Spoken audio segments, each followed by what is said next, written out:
प्रिय छात्र छात्राओं, आप सभी का हार्दिक स्वागत है।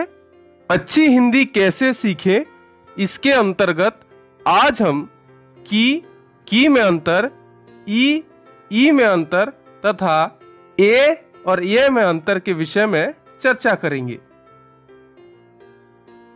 सबसे पहले जानते हैं की और की में अंतर। की अर्थात क में ह्रस्व ई की मात्रा की और की क में दीर्घ ई की मात्रा की।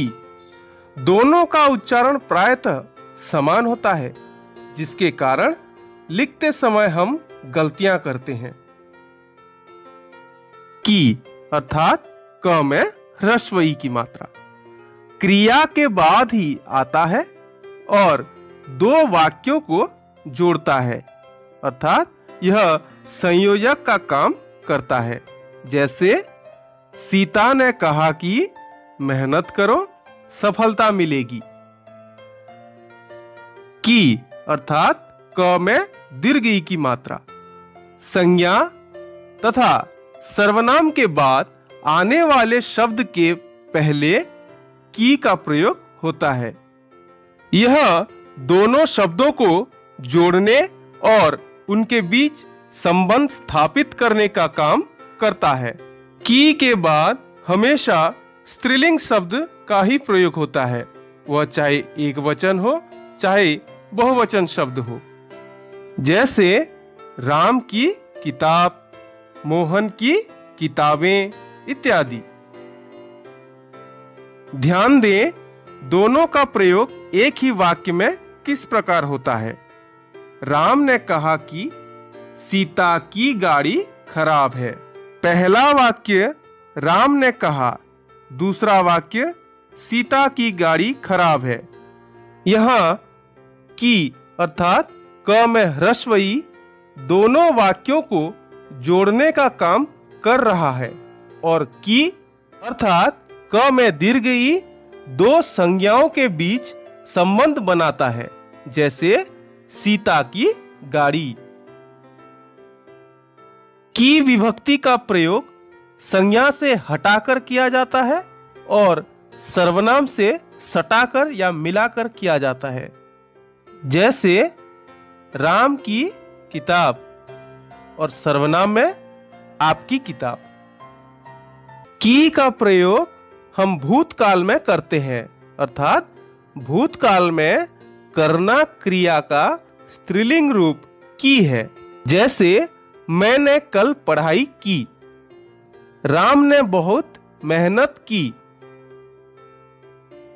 अब हम चर्चा करेंगे ई और ई में अंतर। ई अर्थात दीर्घ ई का प्रयोग संज्ञा शब्दों के साथ होता है, जैसे मिठाई, रजाई, कढ़ाई, खटाई इत्यादि। और ई अर्थात य में दीर्घ ई की मात्रा। ई का प्रयोग विशेषण और क्रिया के साथ होता है, जैसे नई, गई, आई, खाई इत्यादि। अब इसे हम वाक्य में प्रयोग करते हैं। मोहन ने मिठाई खाई। अब हम जानेंगे ए और ये में अंतर। ए का प्रयोग बहुवचन बनाने के लिए किया जाता है, जहां पर शब्द के अंत में आ का उच्चारण होता है, जैसे हुआ, हुए, कौआ, कौवे। ए का प्रयोग सम्मान के लिए भी किया जाता है, जैसे दीजिए, लीजिए, पीजिए इत्यादि। अव्यय को अलग करने के लिए ए का प्रयोग किया जाता है, जैसे इसलिए, के लिए, चाहिए इत्यादि। ये अर्थात य में ए की मात्रा, इसका प्रयोग क्रिया में होता है, जैसे कीजिए, सुनिए, देखिए आदि। उदाहरण है, राम ने 2 गीत गाए। प्रस्तुत पाठ के आधार पर कुछ प्रश्न और अभ्यास इस प्रकार से है। पहला प्रश्न, की और की का सही प्रयोग कीजिए। दूसरा प्रश्न है सही शब्द चुनिए। तीसरा प्रश्न है सही वाक्य में सही चिन्ह और गलत वाक्य में गलत चिन्ह लगाइए। और चौथा प्रश्न है की और की का प्रयोग करके दो वाक्य बनाइए। धन्यवाद।